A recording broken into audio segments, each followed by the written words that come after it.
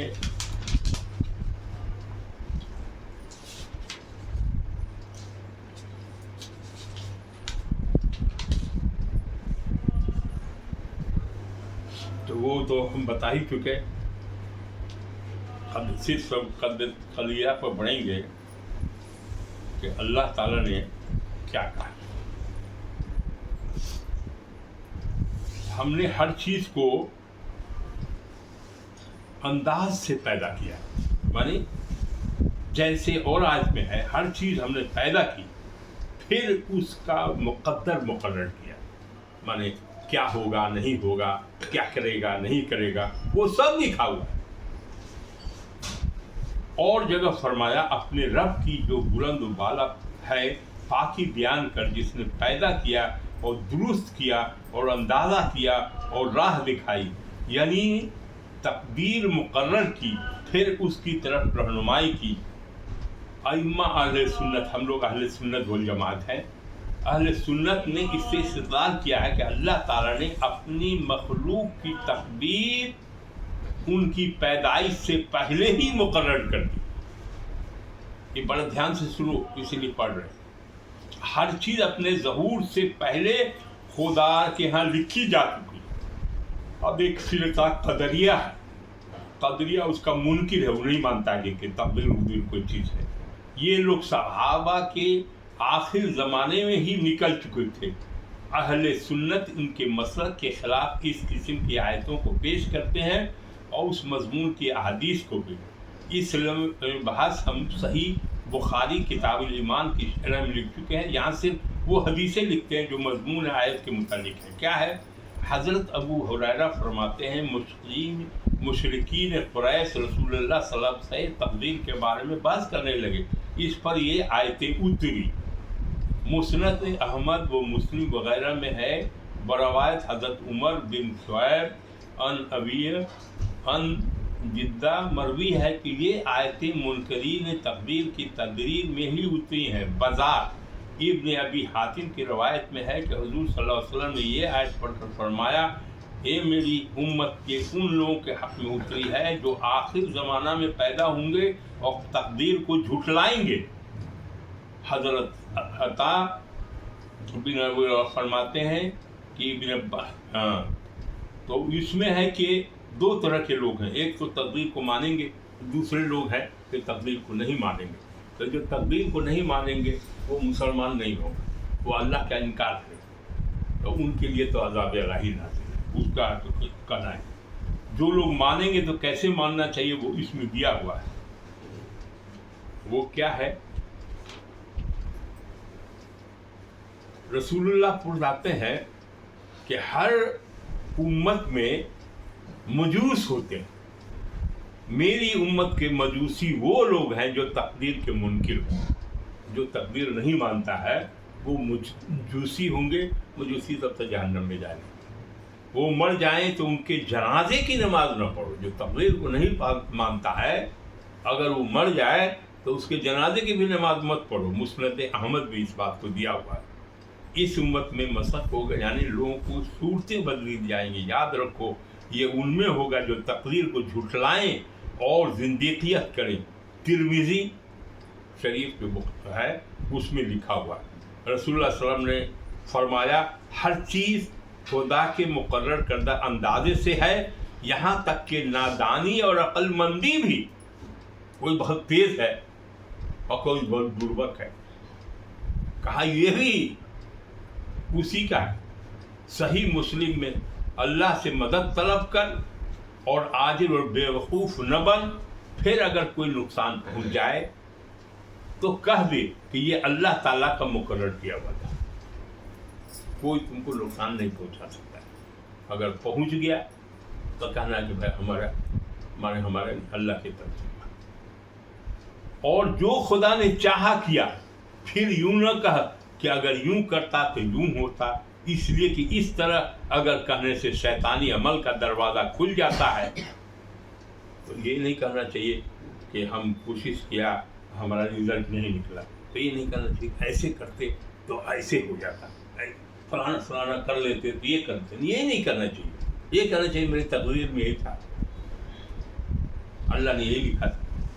یہ نہیں کہنا چاہیے کہ ہم ایسا کرتے تو ایسا ہو جاتا، اور مقدر میں لکھا تھا جو ہوا اب وہی ہوگا۔ اسی کو آگے اور لکھا ہے اگر تمام امت جمع ہو کر تجھے نفع پہنچانا چاہے، سب لوگ مل جائے اور کہے کہ اس کو فائدہ پہنچائیں گے، اس میں لکھا ہوا ہے کہ امت جمع ہو کر تجھے نفع پہنچانا چاہے جو اللہ نے تیری قسمت میں نہیں لکھا، اگر قسمت میں لکھا ہوا نہیں ہے تو پہنچا نہیں سکتی ہے، کوئی بھی تمہاری تقدیر کو بدل نہیں سکتا۔ یہ آدمی کے ہاتھ میں نہیں ہے کہ آدمی تقدیر میں جو لکھا ہوا ہے اس کو بدل دے، اور جو اللہ نے لکھا ہے، اور اگر سب اتفاق کر کے تجھے کوئی نقصان پہنچانا چاہے اور تیری تقدیر میں وہ نہ ہو تو نہیں پہنچا سکتے۔ اگر ہم کو فائدہ پہنچانا چاہے ساری دنیا بھی، ہماری تقدیر میں نہیں ہے تو سب کوشش کر کے لے آئے گا، آخری وقت میں کچھ ایسا بات ہو جا کر ختم ہو جائے۔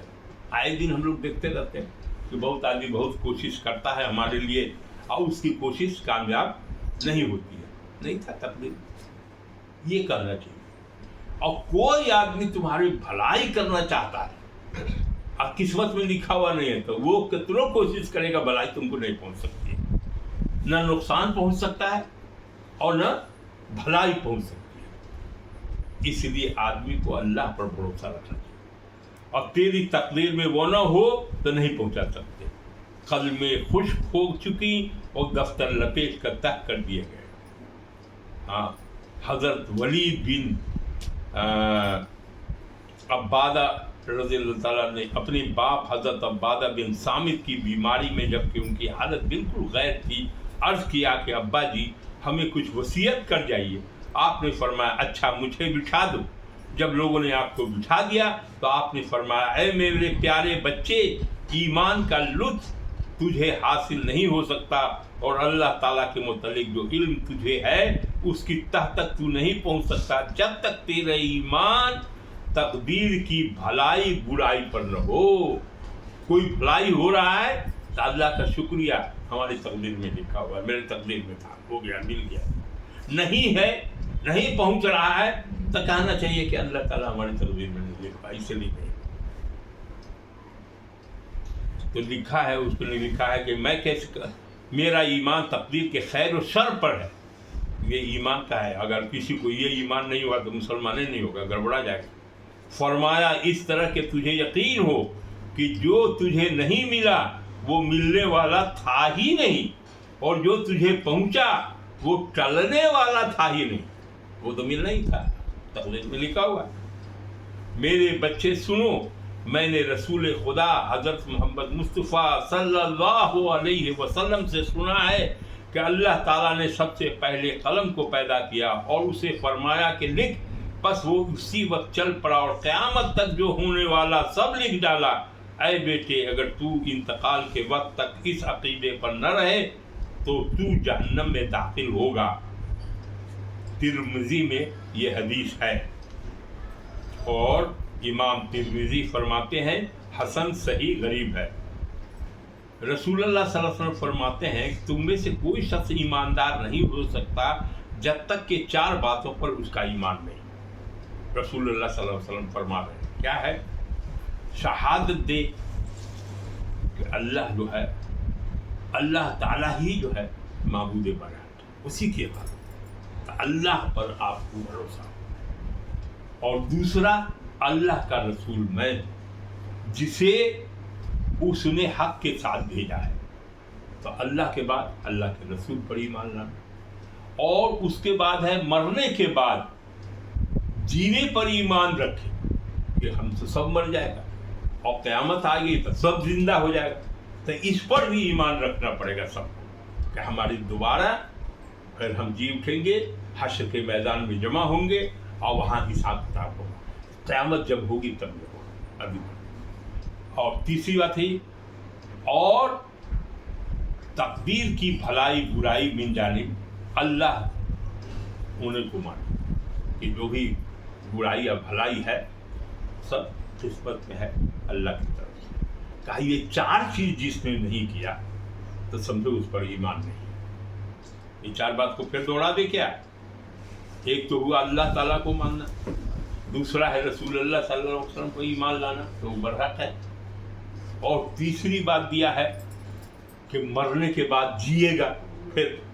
اور کفار لوگ کہتے تھے کہ مر گئے ختم ہو گئے، جینے کا سوال کہاں ہے، حساب کتاب ہوگا. کہ ہم جیوے نہیں کریں گے تو ہوگا کہ یہاں سے ملتے مل گئے ختم. ان لوگوں کا ایمان یہ تھا. لیکن مسلمان کا ایمان کیا ہے کہ قیامت آئے گی، ہم اٹھیں گے، حشر کے میدان میں جمع ہوں گے، حساب کتاب میں رہو گے. یہ ہے. تو مرد کے جینے پر اگر ایمان نہیں ہے تو مسلمان نہیں ہوگا وہ کرنا. اور چوتھی بات ہے کہ تقدیر کی بھلائی برائی من جانب اللہ ہونے کو مانے. یہ ترمذی وغیرہ میں سب نے حدیث میں دیا ہوا ہے. یہ 4 چیز کو یاد رکھنا ہے. صحیح مسلم میں ہے اللہ تعالیٰ نے زمین و آسمان کے پیدائش سے 50,000 برس پہلے مخلوقات کی تقدیر لکھی جبکہ اس کا عرش پانی پر تھا. امام ترمذی رحمۃ اللہ نے اسے حسن صحیح غریب کہتے ہیں.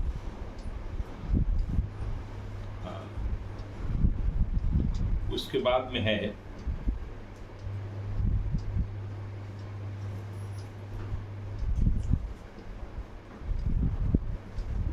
کہ حضور صلی اللہ علیہ وسلم فرماتے ہیں صغیرہ گناہ کو بھی ہلکا نہ سمجھو، خدا کی صغیرہ کہتے ہیں چھوٹے گناہ، خدا کی طرف سے اس کا بھی مطالبہ ہونے والا ہے.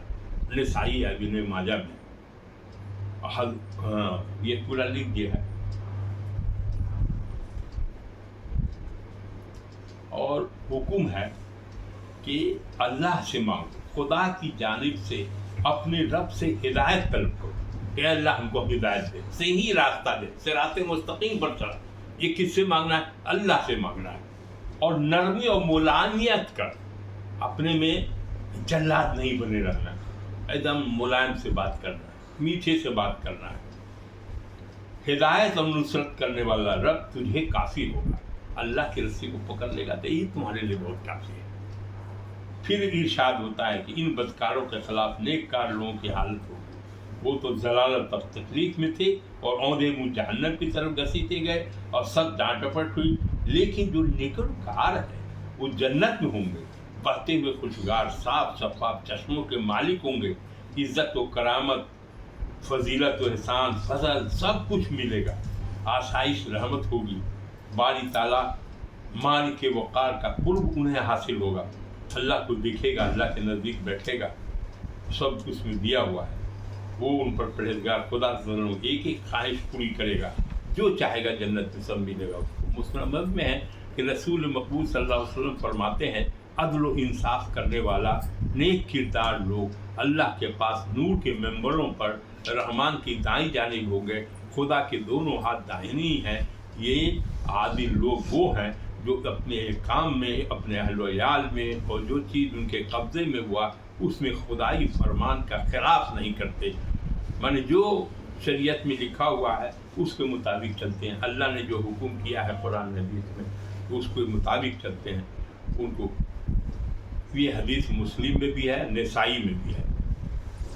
تو یہ ایک طرح سے آخری آیت ہم نے چھوڑ دیا تھا کہ یہاں سب سمجھ میں آیا۔